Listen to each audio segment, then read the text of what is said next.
కేసులు పెట్టాలన్నటువంటి ఒక దుర్బుద్ధితో పెట్టినటువంటి కేసు ఇదిగా మేము భావించుకుంటా ఉంటున్నాం. ఇవాళ ఇంకా సిగ్గు లేక సంజయ్ గారు, నేను ఒకటి అడుగుతా ఉన్నా, ఇవాళ సంజయ్ గారు స్పీకర్ దగ్గరికి వెళ్ళి పాడి కౌశిక్ రెడ్డి నా మీద దాడి చేసిండు, ఈయన శాసన సభ్యత్వాన్ని రద్దే చేయాలని చెప్పేసి సిగ్గు లేక ఇవాళ పోయి స్పీకర్ గారికి ఆయన దరఖాస్తు చేస్తూ ఉన్నారు.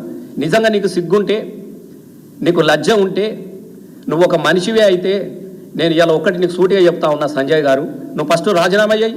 పెద్ద పొంకలాలు నీ ముఖానికి నేను కూడా 10 సంవత్సరాలు ఎమ్మెల్యేగా పనిచేసిన, నాతో పాటు 5 సంవత్సరాలు కూడా నువ్వు ఉన్నావు. కానీ ఎట్లాంటి పరిస్థితులలో నిన్ను గెలిపించినో ఒక్కసారి నువ్వు చేసుకో. కన్న తల్లి పాలు తాగి రొమ్ము గుద్దే నైజాన్ని నువ్వు మర్చిపో అని చెప్తా ఉన్నాం. నువ్వు ఆయన అడిగిన దానిలో తప్పే ఉంది. నువ్వు అన్ని వంకర మాటలు మాట్లాడుతూ ఉన్నావు. రేవంత్ రెడ్డి చెప్పినట్టుగా 6 గ్యారంటీల మీద అబద్ధాలు చెప్పినట్టుగా నువ్వు అబద్ధాలను పొగుడుతూ మాట్లాడితే నువ్వు నిజం చెప్పాయా స్వామి, నువ్వు ఏ పార్టీలో ఉన్నావు అని చెప్పేసి అడిగిండ్రు. రేపు నియోజకవర్గం ఓటేసిన ప్రజలు కూడా నేను అడుగుతూ ఉన్నారు, నువ్వు ఏ పార్టీ తరఫున మాట్లాడుతూ ఉన్నావని. నీకు దమ్ముంటే చెప్పు నువ్వు ఏ పార్టీలో ఉన్నావో, లేదంటే మూసుకొని కూర్చో.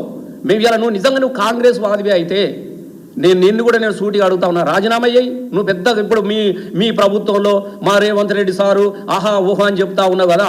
నిజంగా రేవంత్ రెడ్డి పాలన చక్కగా ఉన్నట్టుంటే, కాంగ్రెస్ పాలన చక్కగా ఉన్నట్టుంటే మరి ఎందుకు భయపడుతున్నావే? రాజీనామా అయ్యి నీ 6 గ్యారెంటీకి గెలిపిస్తాయి కదా, నీ 420 హామీలు నేను గెలిపిస్తాయి కదా.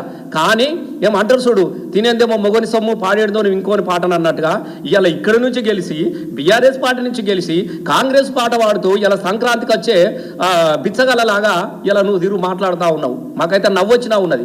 ఒకసారి నిన్ను నువ్వు అద్దంలో చూసుకో, నిన్ను నువ్వు ప్రశ్నించుకో. నేను ఇవాళ కూడా నేను అడుగుతా ఉన్నా, నువ్వు ఒక అయ్య అవ్వకే పుట్టినోనివి అయితే, నువ్వు ఒక మనిషివే అయితే ఇవాళ వెంటనే బీఆర్ఎస్ పార్టీకి రాజీనామా చేయి.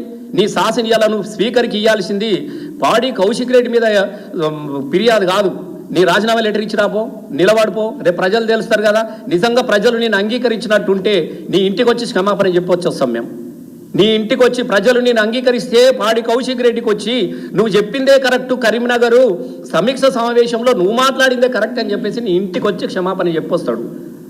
ఇలా నువ్వు ప్రజల చేత నువ్వు మళ్ళీ తిరిగి ఎన్నుకోబడితే. కానీ అబద్ధాలు ఎందుకు చెప్తున్నావు మాకు అర్థమైతలేదు. ఇప్పుడున్నటువంటి పరిస్థితులు మీకు అందరికి కనబడతలేవా?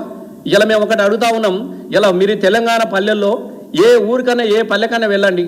ఒకప్పుడు సంక్రాంతి పండుగ అంటే సుక్కల ముగ్గులు వేసుకుందరు, రథాల ముగ్గులు వేసుకుందరు, వాకిలంతా వాడకట్టలంతా కూడా చాలా గొబ్బెమ్మలు పెట్టుకొని మొత్తం ముగ్గులతోని రంగురంగుల ముగ్గులతోని కళ్ళు చెదిరే విధంగా తెలంగాణ వాకిళ్ళ కనబడేటివి.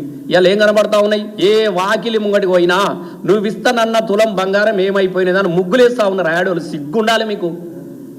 ఓ మహిళను కోటీశ్వరి చేస్తామన్నారు.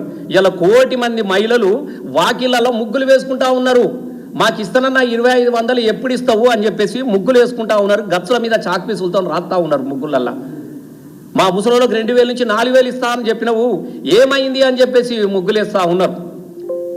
ఇలా మా ఇంటికి రుణమాఫీ చేస్తా అని చెప్పినవు, ఇలా మా ఊళ్ళో సగం కూడా రాలేదు, రుణమాఫీ ఎప్పుడు చేస్తావు అని చెప్పేసి ముగ్గులు వేసుకుంటా ఉన్నారు. ఇలా రైతు భరోసాకు దిక్కున్నదా? రైతు భరోసాకు విధి విధానాలు ఉన్నాయా? ఇలా మేము అడుగుతా ఉన్నాం, ఏ రైతుకు భరోసా, ఏం విధాలున్నాయి నీ దగ్గర? ఇవాళ వాళ్ళట విఓలు విఆర్ఓలు పోయి మొత్తం ఎంపీడీఓ గారు నోడల్ అధికారికంగా